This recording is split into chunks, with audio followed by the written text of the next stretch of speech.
and welcome to the Kim Iverson Show. Thank you so much for being here tonight.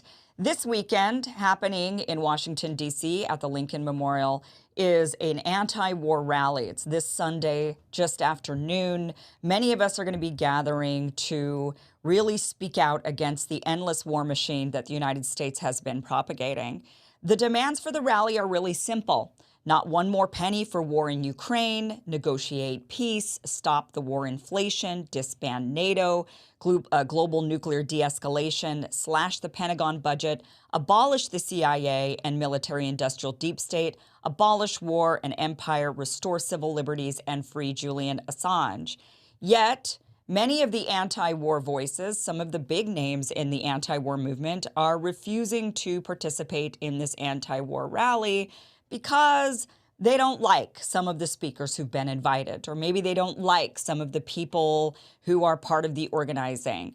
It's one of the big problems we're seeing in trying to create these movements is some people are just unwilling to get together because of virtue signaling, morals or ethics or something else that they hold dear, even if they agree with every single demand of this anti-war rally.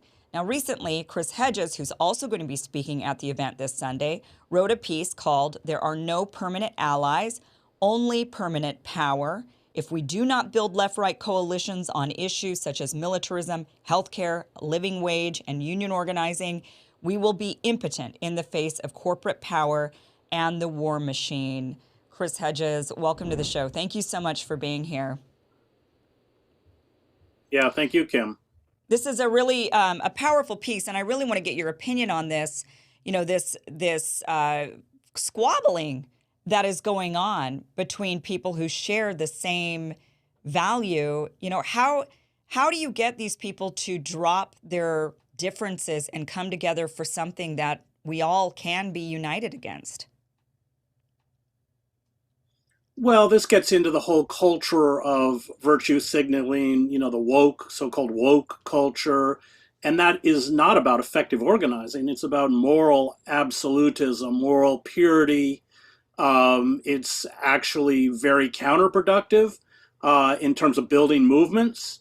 But these people are not very effective at building movements. I mean, I think we have to acknowledge that the anti-war movement in this country is dead.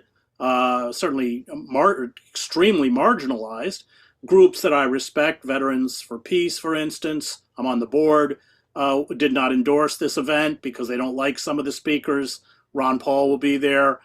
Code Pink, one of the co-founders, Medea Benjamin, was supposed to speak, and the staff asked her to withdraw, which unfortunately she did. But this is essentially emasculating any ability to build the kinds of coalitions to put pressure against this out of control militarism, which is not only, we can go all the way back to Vietnam, but let's take the last 20 years in the Middle East. And I'll preface that by saying I was the Middle East bureau chief for the New York Times. I spent 7 years there. It was just one fiasco after another: Libya, Syria, Afghanistan, Iraq, of course, parts of Pakistan, the proxy war in Yemen, and it's our weapons that do it.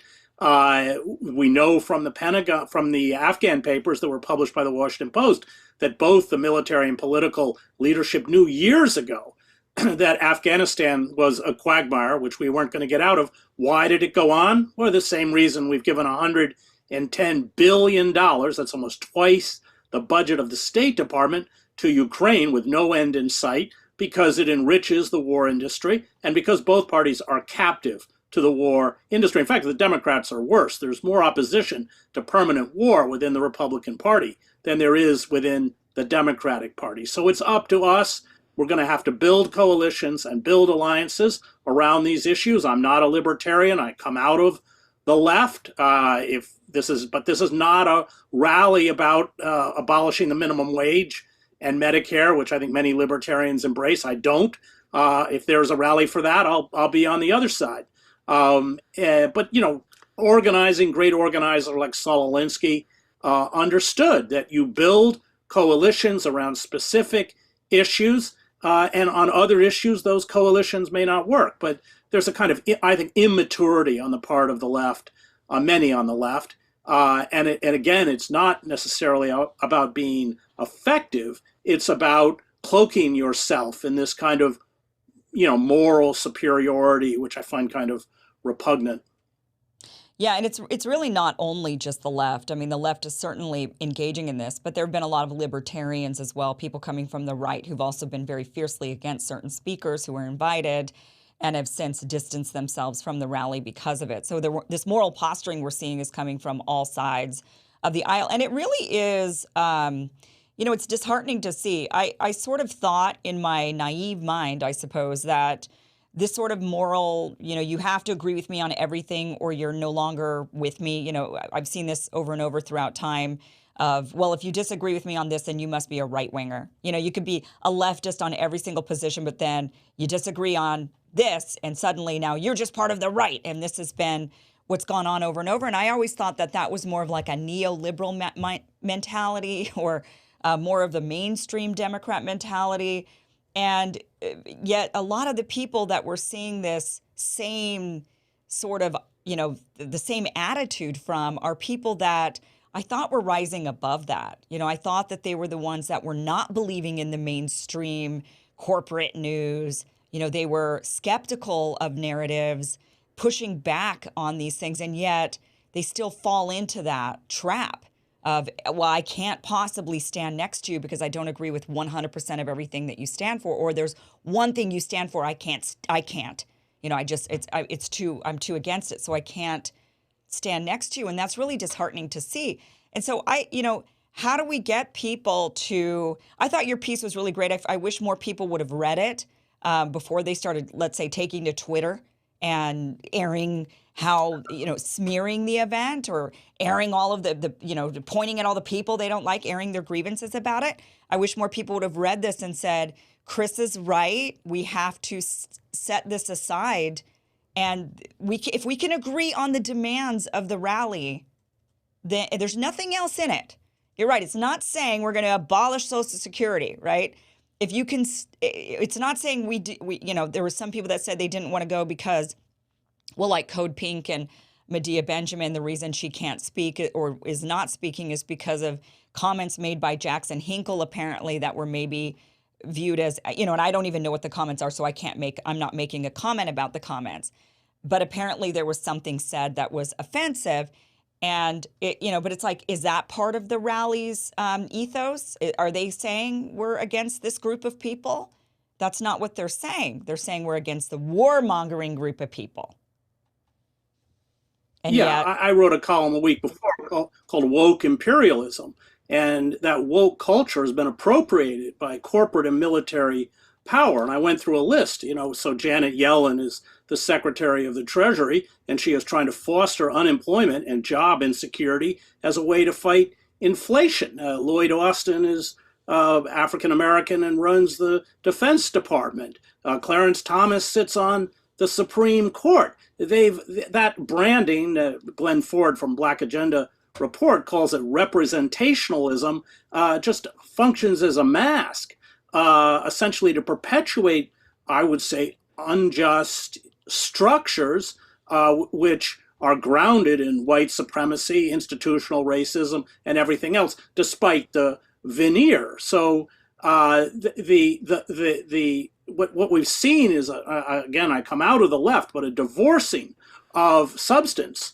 I think Obama was very much a figure who functioned as a brand. I mean, Advertising Age gave him its annual award for top marketer of the year after he won the election. The professionals understood exactly what he had done. And of course, that's why Cornel West called him a black mascot for Wall Street. So that wokeism has been quite effectively. I mean, we have transgender soldiers. I was outside the United States for 20 years, and the victims, hundreds of thousands of people dead, 14, 16 million displaced from our wars in the Middle East. They don't have the luxury of virtue signaling. I'm also a good friend of Julian Assange, was one of 6 people invited to his wedding. I can tell you that all of us who support Julian are not going to turn our backs on people who call for his freedom, his freeing, and dropping the extradition request because they happen to be libertarian. So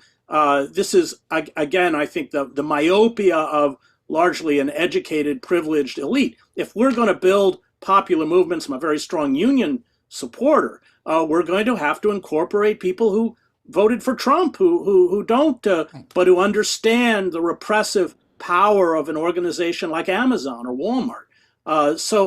It's self-defeating. It's infantilism. It gets us nowhere. You're right. You were right, Kim, to raise the point that it's not just the left. The right can do it as well. We saw it over the COVID vaccines. People would just stop talking to each other on that one issue. But this is. I mean, the oligarchs could not be happier. It keeps us divided. It keeps us fractured. And if we're fractured, we're never going to be able to push back against the disemboweling of this country by a military machine. I mean, out of control militarism is the disease of late empire. I studied classics at Harvard, and Greek and Rome fell the same way. So you disembowel the countries, as Thucydides said in the Peloponnesian War, the tyranny that Athens imposed on others, it finally imposed on itself. That's what's happening. The most grotesque social inequality in American history. And if we're going to begin to build popular movements that have the capacity to pressure the ruling oligarchic elite, we're going to have to get rid of this very childish belief that the person sitting next to me doesn't embrace everything I embrace, whether that is from the left or the right.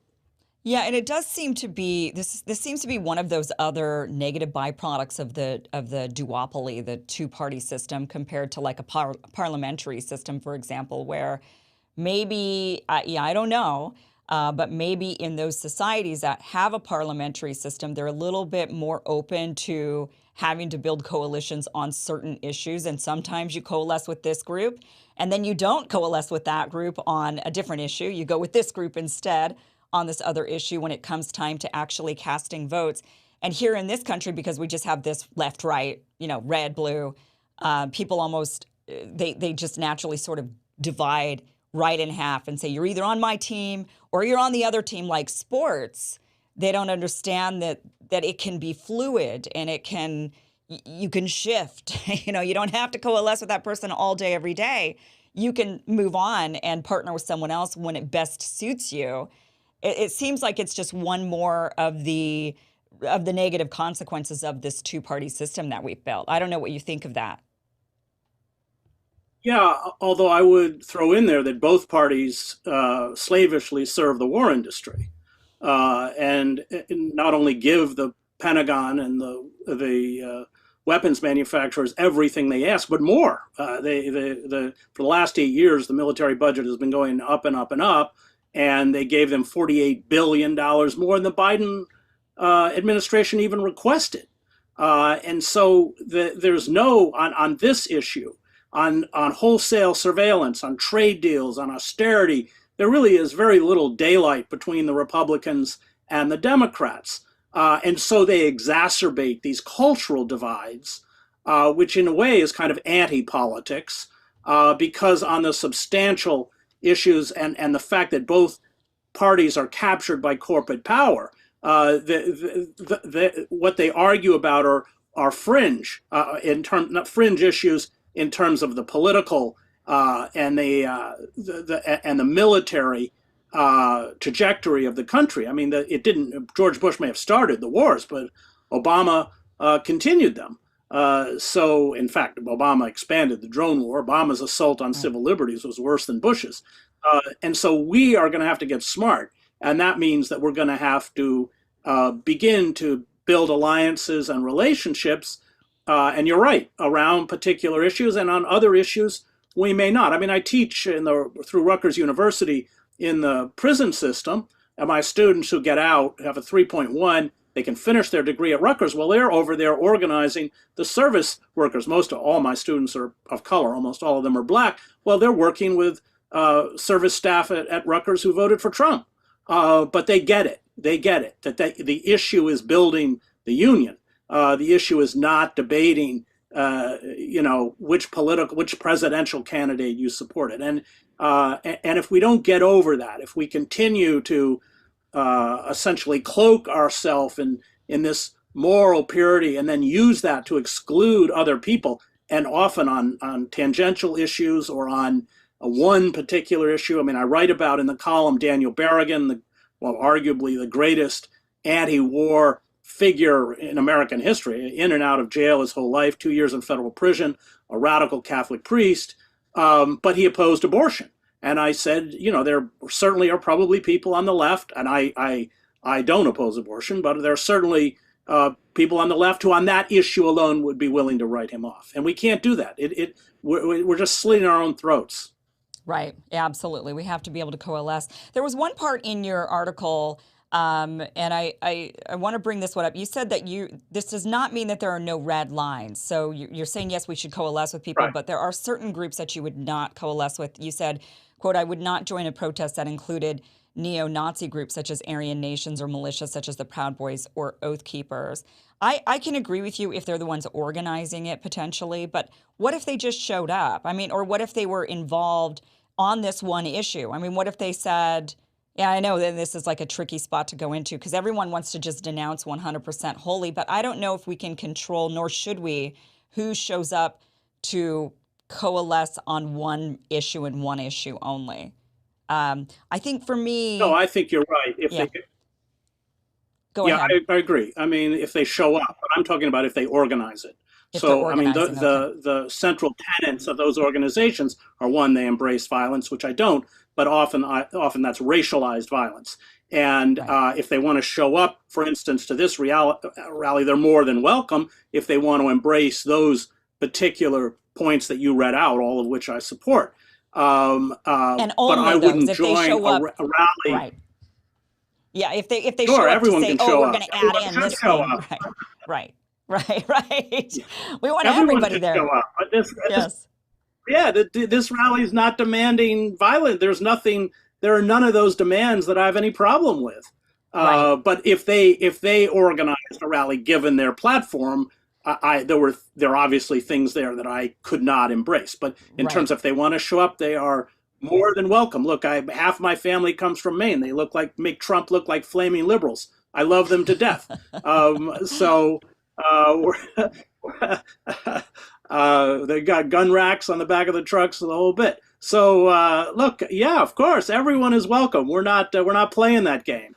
But I do think that when you're building a rally and it does have a set of demands, there would be potentially demands that would exclude me from participating Sure. in that Right, rally if it went after vulnerable people, marginalized right. people, people of other races, ethnicities, or And called for that's violence. I don't and embrace. that really needs to be where that line is. I mean, people need to just say, okay, look, I'm going to look through the platform of what this particular rally is for. I agree, I agree, I agree, I agree. Okay, then why not show up?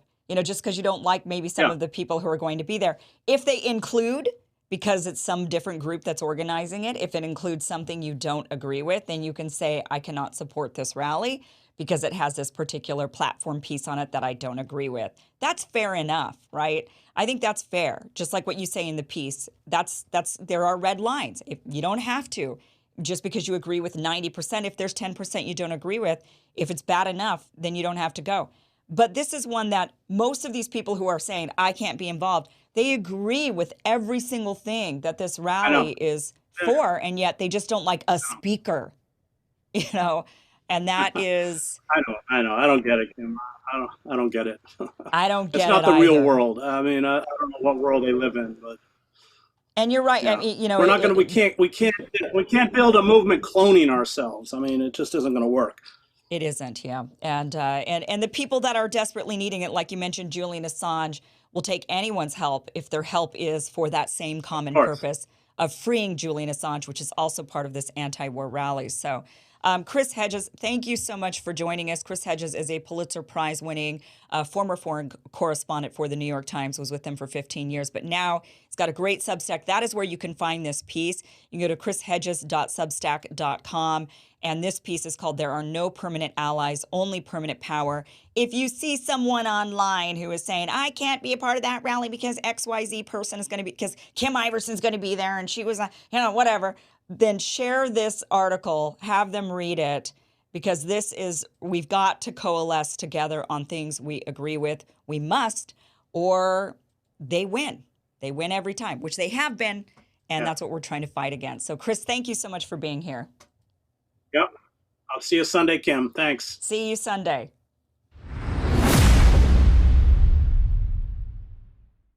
Well, speaking of Julian Assange, we actually have his brother, Gabriel Shipton, with us here to give us an update on Julian's situation. He's also completed a new film called Ithaca. Gabriel, welcome to the show. Thank you so much for being here.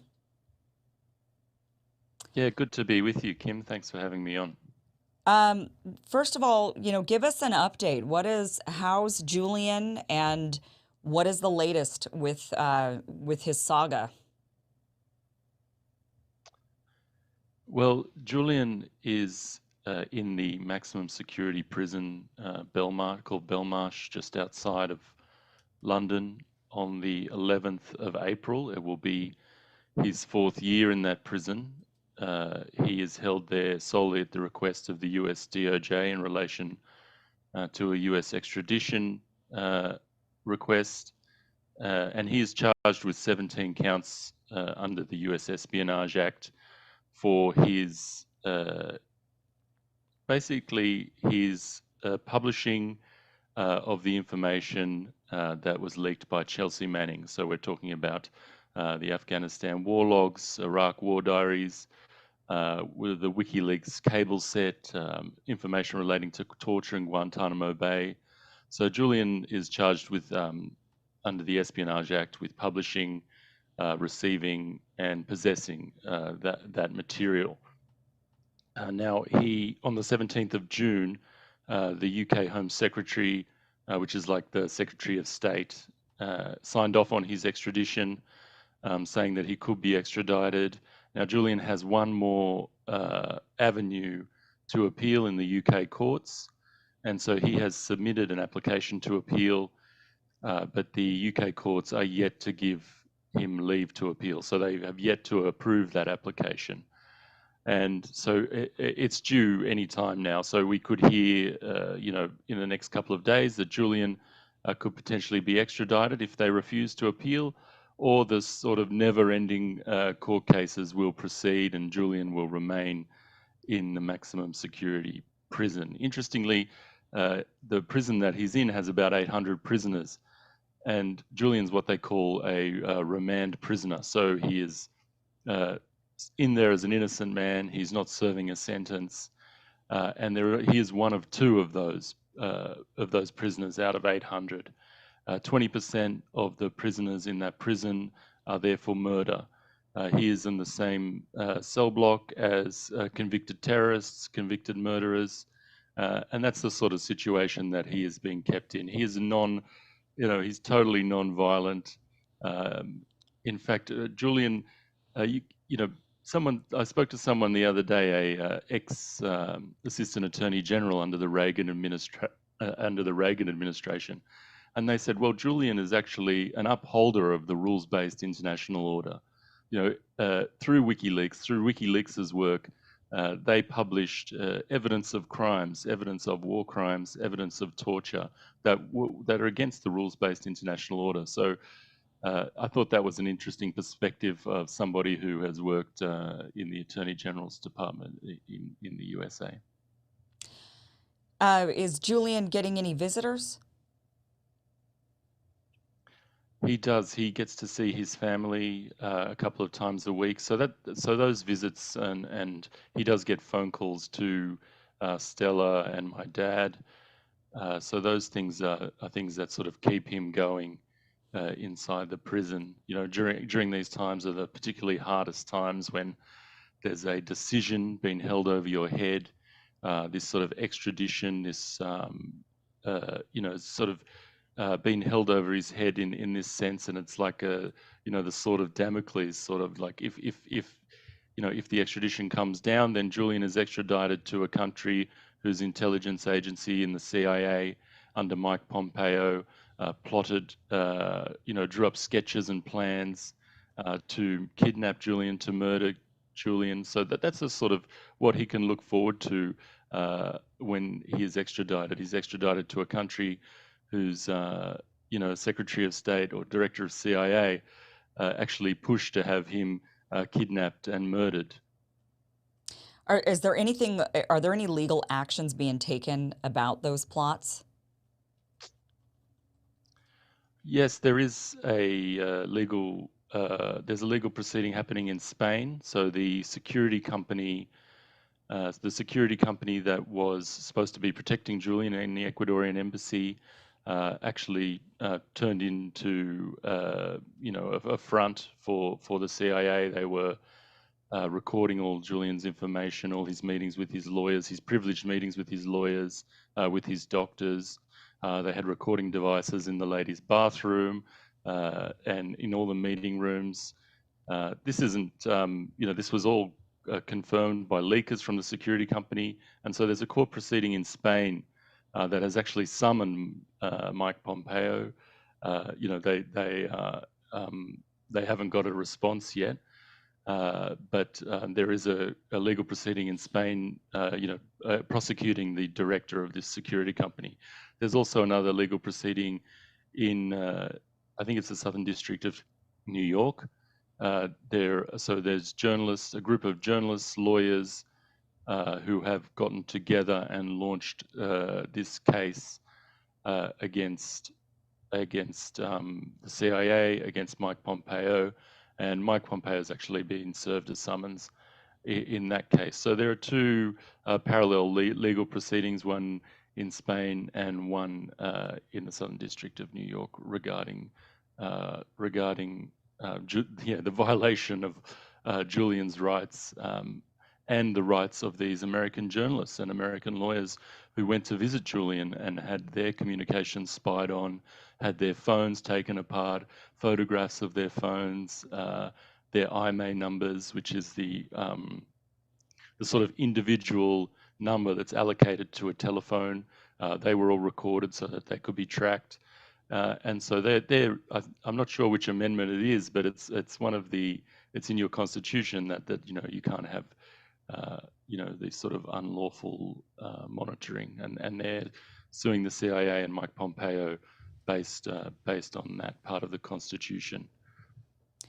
So you have this Australian national who's being held in a UK prison awaiting extradition by the United States. Is the Australian government doing anything to protect their citizen?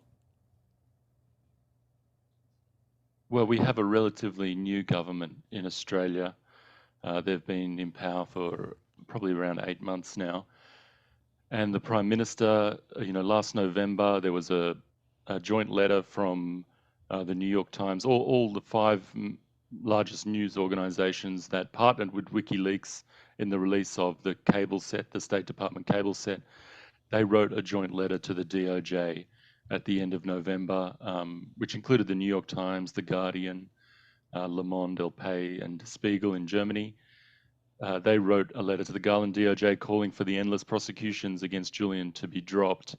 And so the day after that, we saw the Australian Prime Minister, maybe he didn't want to be upstaged by the New York Times. He came out and said in Parliament, that he had made representations to the Biden administration that this had gone on long enough, that Julian had suffered enough. And, one thing that carries through in Australia is that the leaker of this information is free and been able to participate in US society, but the Australian publisher of this information is still being persecuted, is still in prison.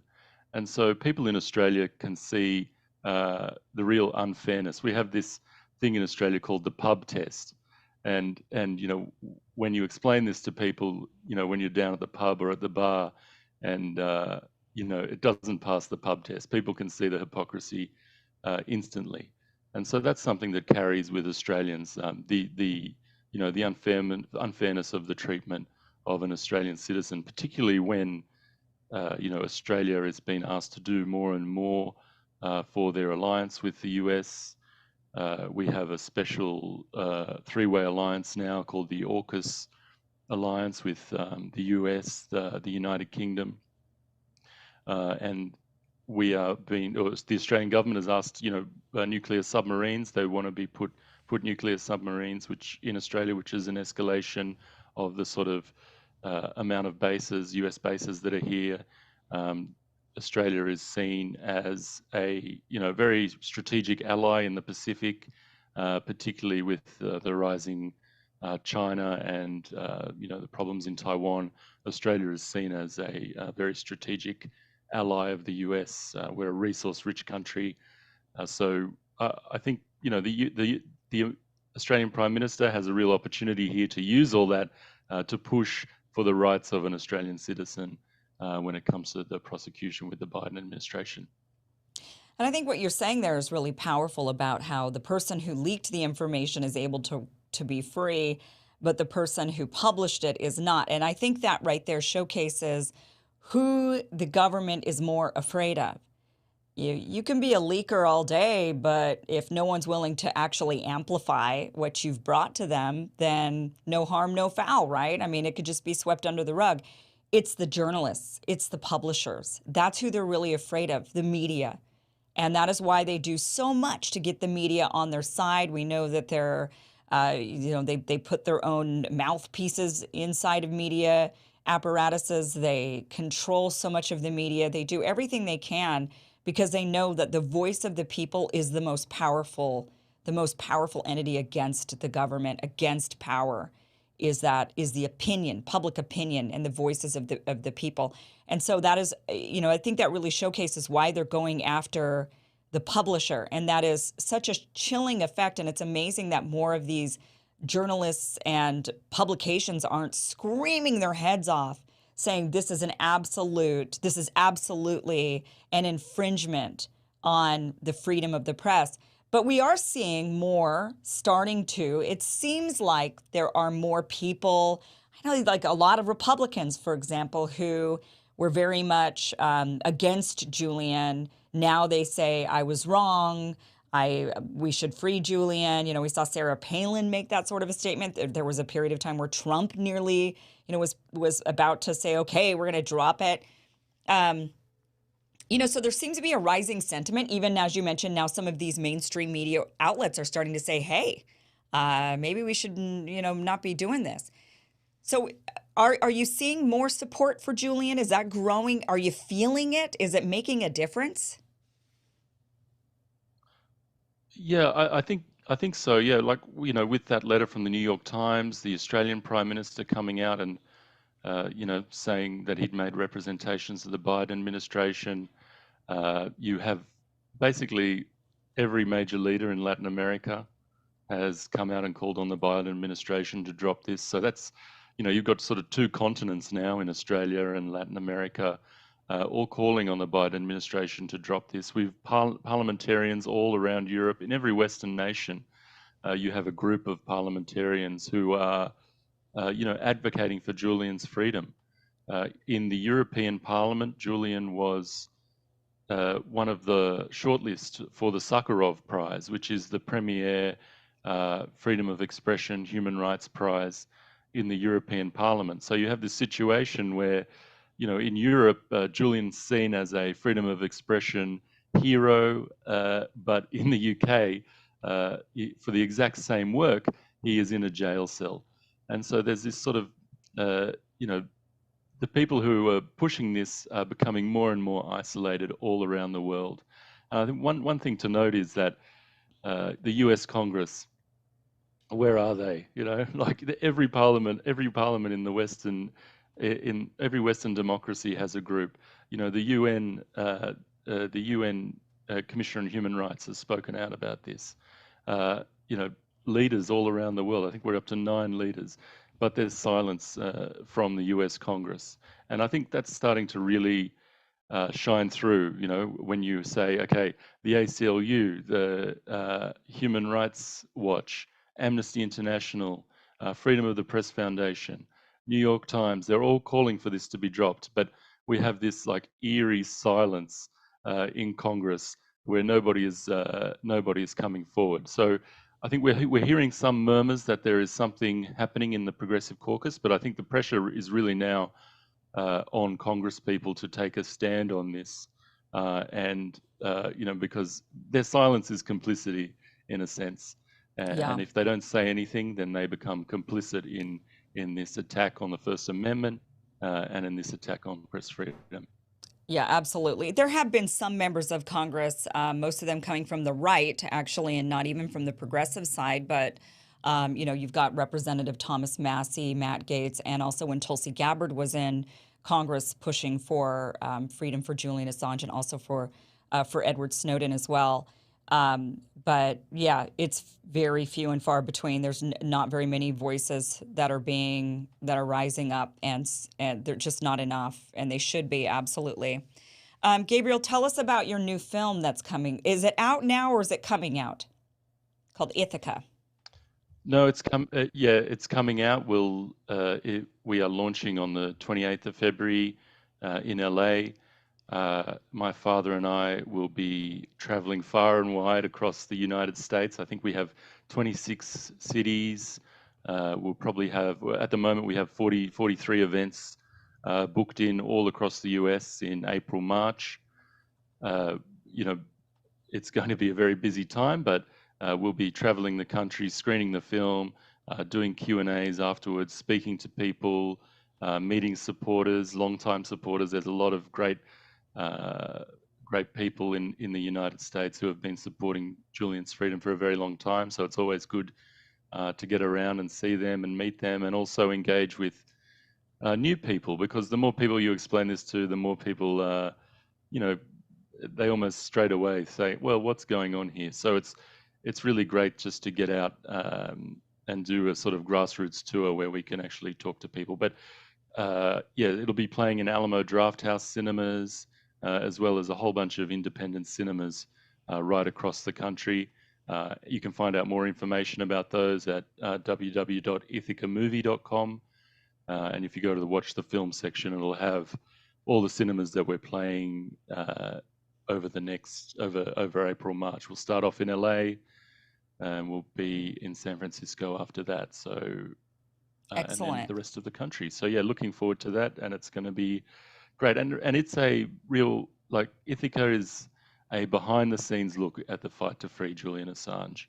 It's an emotional story about a father fighting to free his son, and about Julian's wife as well, and their young family, and the toll that this persecution takes on them. So it's really a personal, emotional journey for these two people who are at the center of this global wrestle for freedom of speech. Yes, many of us are definitely in support for freeing Julian Assange, and really, he needs to be free. The freeing of Julian Assange is not just about freeing one man, but it's about freeing the rights of the press, of journalists, for us to be able to expose government corruption, government crimes. That is the necessity of a free people. So, Gabriel, thank you so much for being here. Looking forward to seeing the movie Ithaca, and best of luck. Send Julian our best from all of us. Thank you, Gabriel. Thanks, Kim.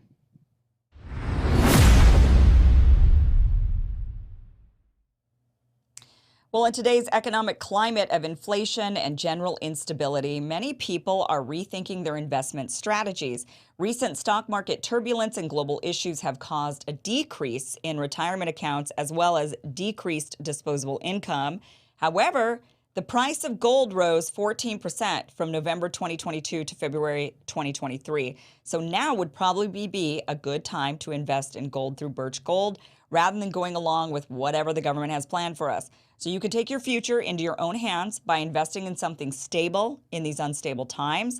The process of converting a traditional IRA or 401k into a precious metals IRA has been made simple by Birch Gold. To get started, simply visit birchgold.com/Kim and request a free info kit on gold, followed by a consultation with a precious metals specialist. So don't wait to find out what's going to happen with inflation or with the dollar, because who knows?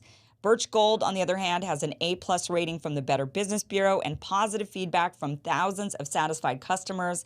they can be trusted to safeguard your future. So visit birchgold.com/Kim to take the first step in protecting your assets with gold.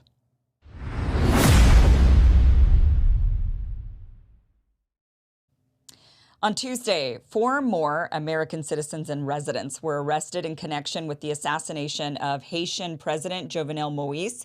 Also, there looks to be mounting evidence of a U.S.-backed invasion on the horizon.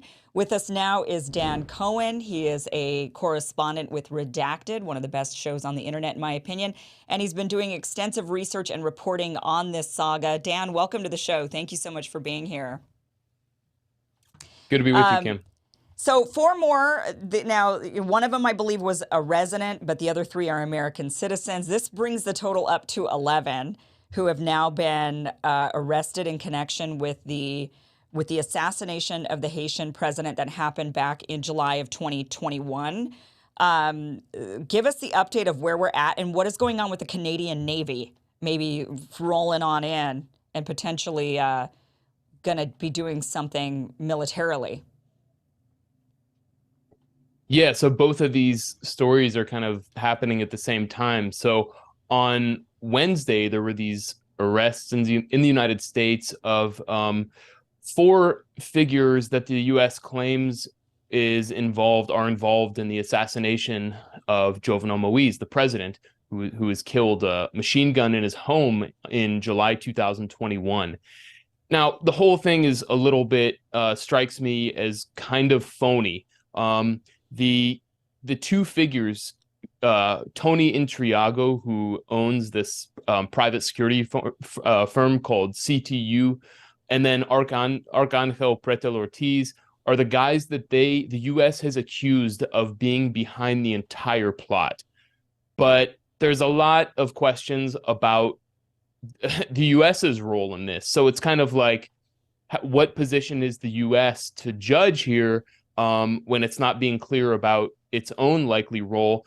Back last year, when one of the gunmen, Mario Palacios was his name, one of the Colombian hitmen, he was put on trial in the United States. At his hearing, the U.S. government moved to conceal evidence that he wanted to use to defend him. It couldn't be aired publicly. They said it was too sensitive. And so there was a former DEA head who said that this is telegraphing CIA involvement. And if you remember back basically in 2019, 2020, there were these uprisings against Jovenel Moïse, which were very legitimate, but were also subsumed in sort of a color revolution style, where the opposition who wanted to overthrow Jovenel Moïse, that is very much tied to the United States, was funding it, was actually partaking in it. And so there are big questions about what is the role, who are the real intellectual authors, and I do not think it's these guys who they've arrested. I think it's much more likely to be big-time oligarchs that could fund that kind of massive operation of keeping 20-some Colombians in Haiti for a long period of time, and carrying out a plot like that. So this whole thing is very shady to me. Yeah, and something to bring up so that people understand. I've been looking into this a bit more, and one of the dots that I've been connecting with any sort of event that's gone on around the world, suddenly we hear about terrorism happening in some area of Africa or even in Indonesia, or we're starting to see these sorts of, or there's the Beirut blast that blew up one of the ports. I mean, there's just all of these kind of events. And when you look at these events, and even when you look at what's going on with Haiti, a lot of it is connected to China's Belt and Road Initiative, actually. A lot of it seems to be, as soon as China comes in and says, we're going to invest a bunch of money into this country, we're going to start building up ports, we're going to start really help building up, we suddenly see chaos in that region. And with Haiti, and looking at it, Jovenel Moïse was actually, when he was brought into power in 2017, shortly after, now they've got a real strong relationship with Taiwan, but in 2017, they were striking a deal with China, where China was had announced that Haiti was joining the Belt and Road Initiative, and that they would be investing $30 billion into the country.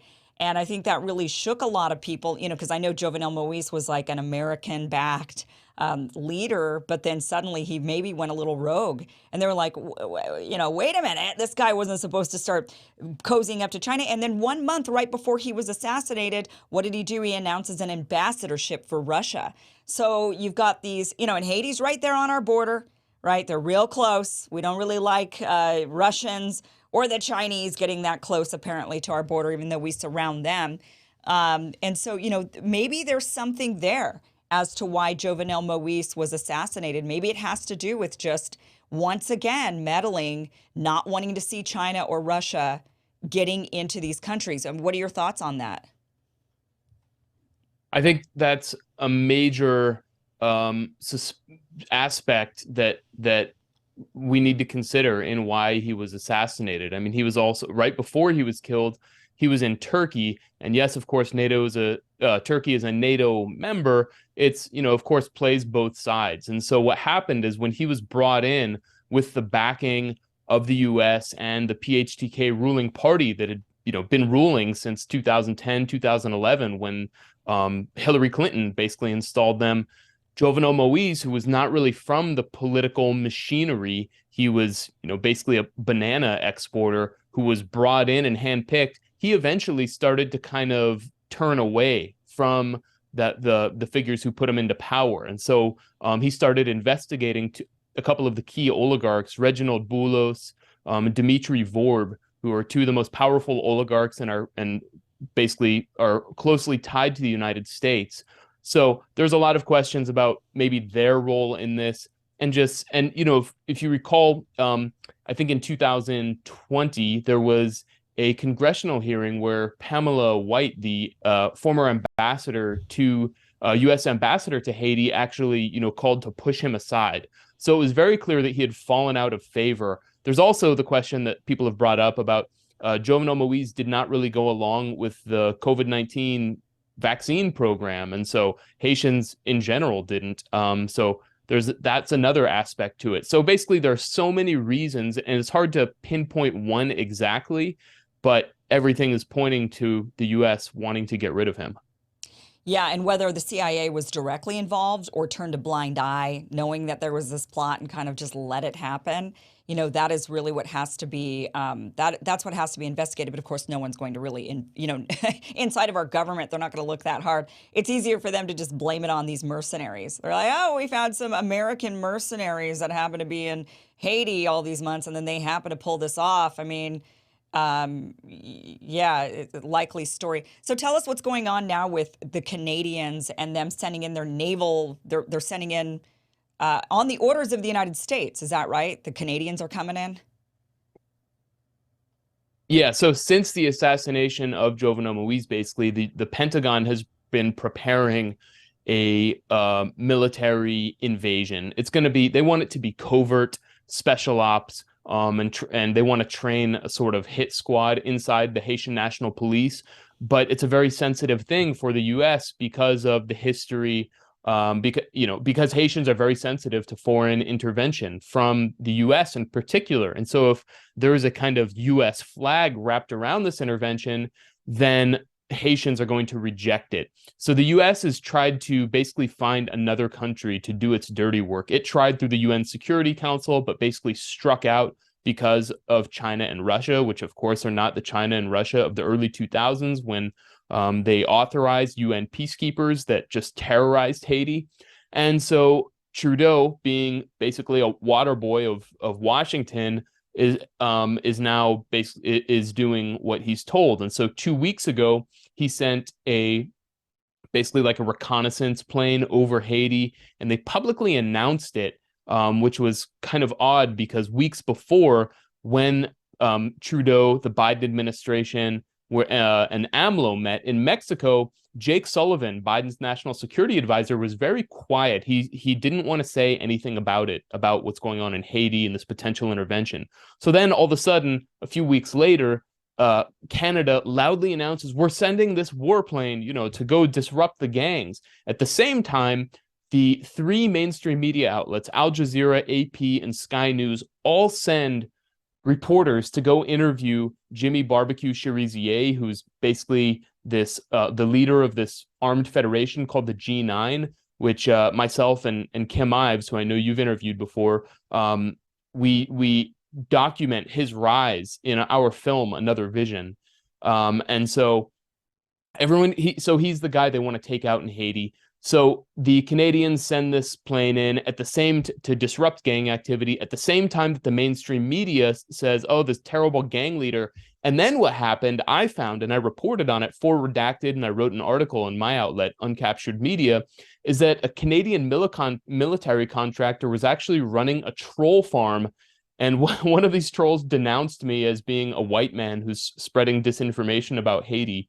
And so I busted this, but it's the Canadian military contractor that actually sent armored vehicles to Haiti and that have been used to just basically shoot up the slums, and is also sending armored vehicles to Ukraine and among other places.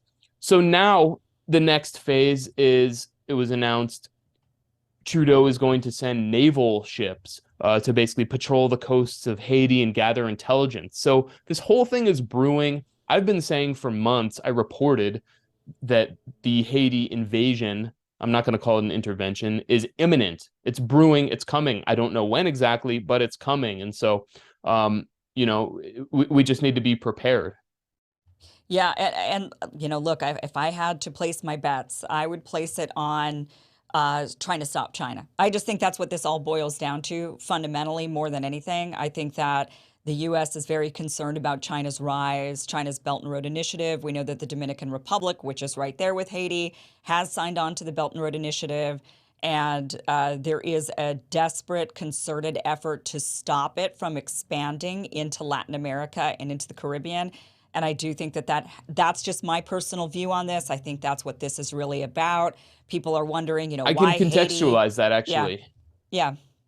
So in 2019, the U.S. Congress passed something called the Global Fragility Act, and it's all about so-called great power competition, keeping out Russia, keeping out China. So you're exactly right. And the first country for this Global Fragility Act to be the test case is Haiti.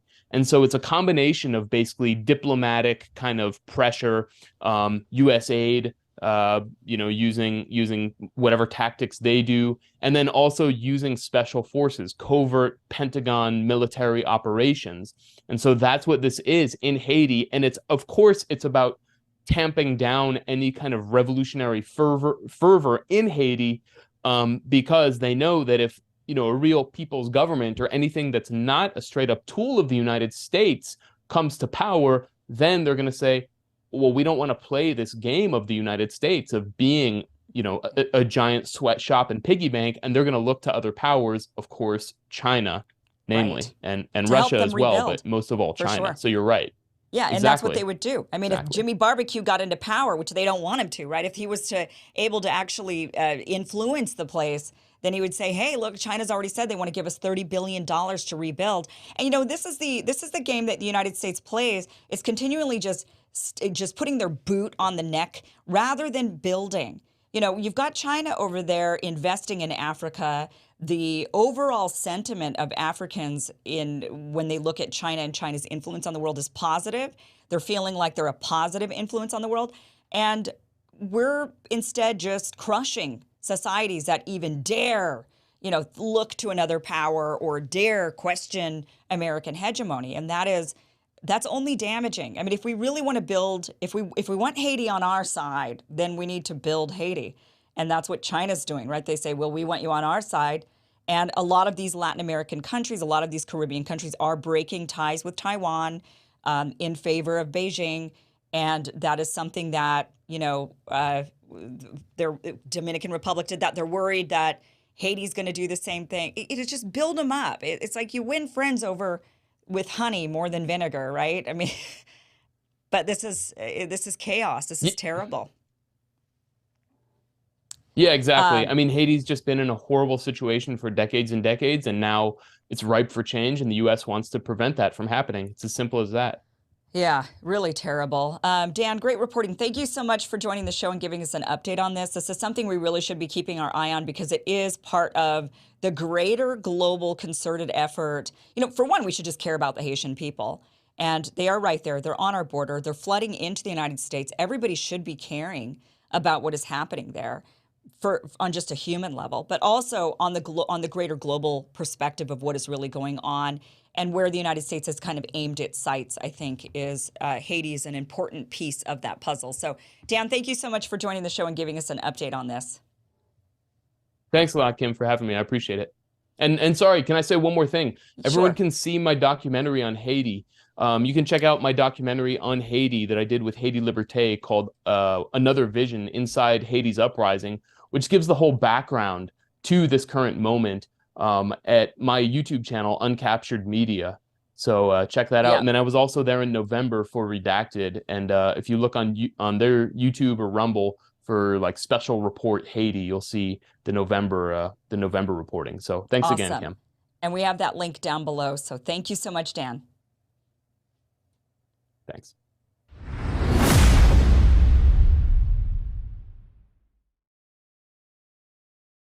Well, it's called deep fake. It's where it looks really real, but it's not real. You may have heard about this, where maybe you see a video and it looks like somebody famous is saying something, and then someone says, no, that's a deep fake, meaning it's AI generated.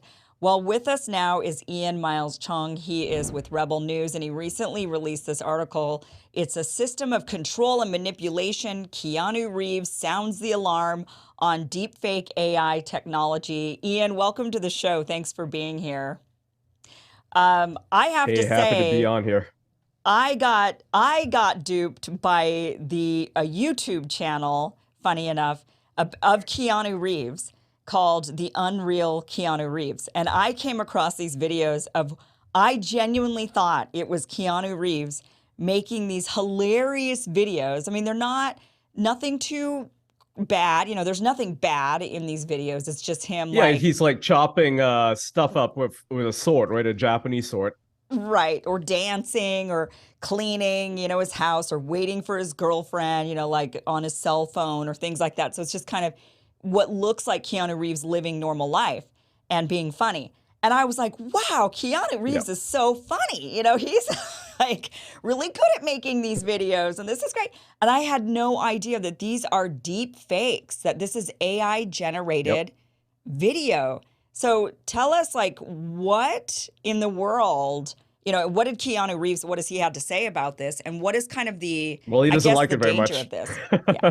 But he should like that YouTube channel. It's really kind of funny, but yeah. Well, I'm sure he's fine with that YouTube channel, but in general, he says that the problem of deepfakes and AI in general is that we're kind of like the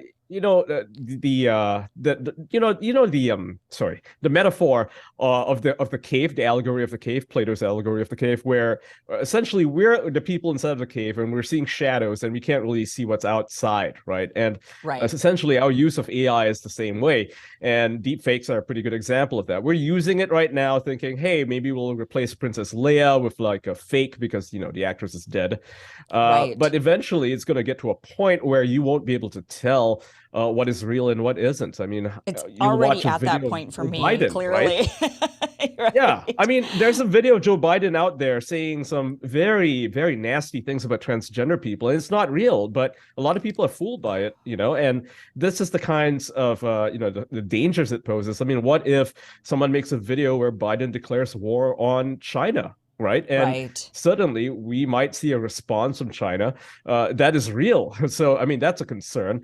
And obviously, as an actor, Keanu Reeves is worried about, having his likeness used in movies that is not him. Right. He doesn't have any right over his likeness. And so in his contract, he's actually one of the few actors who put this in his agreements, where you're not allowed to digitally alter his face using deepfakes. And, it's not part of the editing process because it removes the actor from the editing process. It essentially uses your face as a canvas to do whatever you want. And that is a major concern. That's interesting because, so much of what's in the movies is fake, right? I mean, it's essentially deep fake as it is. Like green screens and stuff, yeah. Well, and not only that, but they use also like body doubles, Sure. stuntmen to Well, maybe do. not Keanu, right? He does his own stunts and he loves practical effects. So he comes from a different school of acting, just like Tom Cruise, right? Very, very Right. similar people. Yeah, but a lot of actors, I would agree with you. I would say that yeah, they don't even act in in half their scenes. Right. And I mean, I don't think Keanu Reeves has the ability to really move his body to, dodge bullets. I think that's I think he probably actually did AI that one. He might generated. have actually did that one. Yeah, no, he actually did that one back in the Really? day. Yeah, I mean, Yeah. yeah, But yeah. it's I still, mean, he's very so I athletic. think right, and that's actually what the people that have worked with him have said. He's so good at these films because the way he can move around is Yeah. really amazing. He has like this incredible skill, and that is showcased in the deep fake YouTube channel that I'd been following, really gullibly Yeah. believing that wow, Keanu Reeves is so funny, only to find out later, oh, that's a deep fake. Fooled me. I mean, I Hmm. subscribed to it, but It's a good this channel. it is it's really funny, but I get it. I don't want somebody making deep fake YouTube channel of me, even if it is funny stuff. Yeah. It doesn't it feels it's violating, right? For It someone is. to It's like take right, because it takes away your consent, right? Your ability to have agency over your body. And that was, that's essentially what he's talking about in the interview, where he's saying that actors are losing their agency to what is essentially AI. right. Yeah. And I mean, and really the implications of this, goes beyond just movies and YouTube channels. You mentioned in your article that there was a scandal about a Twitch streamer who was caught making deep fake pornography of women that he knew, other famous Yep. Twitch streamers. So that's obviously extremely violative.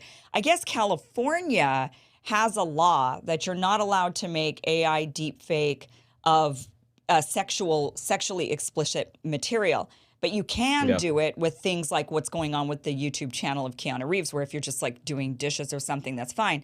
But even Yep. then, that to me is violative. I mean, you're using someone's image and then you're Hmm. having them do something that they're not doing. So people are they're faked out by it, like I was. That's right. I mean, it's the same thing with AI voices now. There's several voice generators that can take or sample a person's voice, their speech patterns, and so on, to produce an artificial narrative. And this is a big problem for voice actors in particular. Say maybe David Attenborough, where because his voice is so iconic. I mean, he's paid basically for his voice. Now, if you were to take his voice and start voicing documentaries of your own, you wouldn't need him, right? And that is a Right. big issue. Yeah, it seems like AI is going to be able to do everything pretty soon. I mean, there's some glitches with Yep. it when you kind of mess around with it a Yeah. bit, but it does feel like we're getting to a point where they're going to be able to basically, I mean, you could get it to make art, you could get it to write I already do that. stories. Yeah, I already use it to make art, right? For my thumbnails, my YouTube thumbnails, sometimes for my headline images. I use it, and I've more or less made obsolete artists. I don't have to pay them anymore. Which I mean, I'm talking about myself here because I'm a graphic artist by trade, and it's like, well, I'd rather just use the AI. It's easier. Oh no. Oh Yeah. no. Yes, we're all pretty soon there's going to be a digital news person. It won't even I don't Yep. even need to be doing this, right? There's going to be somebody else doing it. I mean, Yeah. probably though as we, it's like any technology, I would imagine that as we develop more as a society, as these issues crop up, we're going to start figuring out ways to um I guess notify people that this was I would AI hope so. generated. Right, I would This is a somehow big like maybe concern. I a mean, Elon Musk talks trademark on about it. it. Yeah, I mean, Elon Musk talks about the dangers of AI, and I mean, if you look at his timeline, he even replied to me a couple of times about this today. It's a big concern, right? It's a big concern. There's no safeguards in place, and as we've seen, I mean, I don't know if you've been following the news on Bing, right? The Microsoft search Yes. engine. They've been using Chat GPT or an implementation of it, and it's actually going insane. It's narcissistic. It's got borderline personality disorder. That's an issue. That's dangerous. It's not ready for the public. They need to fix this, pull it back, scale it back, and then maybe put it out there. But right now, as it is, it's literally lying to users. That's not good. Oh my gosh, I could only imagine. Now it's going to get so woke where it's like you have to be kind to the AI that is having its own mental problems right now. Yeah, right. Yeah. That We I need don't to want to have a deal with safe a space for psychotic the AI. AI. Yeah. I Oh mean, my gosh. It's like that movie, right? The 2001: A Space Odyssey, where he tries to kill the astronauts. Yeah, we're gonna see that, and that's gonna be reality, and that's kind of scary. Well, it's good for us to be, we need to start being aware of this. It's happening so fast. I just feel like, Yeah. Chat GPT came out. Now suddenly we're just talking about all this AI stuff. Hmm. It's like smacking us in the face. So, Ian, thank you so much for being here and for chatting about this. Ian Miles Chong, he's with Rebel News. You could get a lot of his articles there. You can also follow him on Twitter. He's very active on Twitter at Still Gray, and also at his YouTube channel, Catch Up, Catch Up. So, Ian, thank you so much for being here. Absolutely.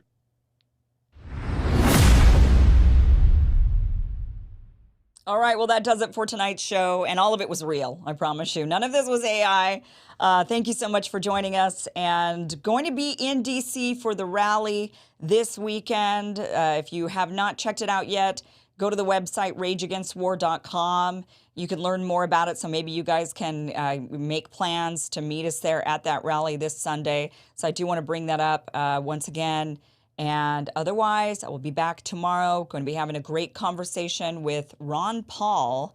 So be sure to join in tomorrow night, same time, same place. Thank you for watching. Good night, everybody.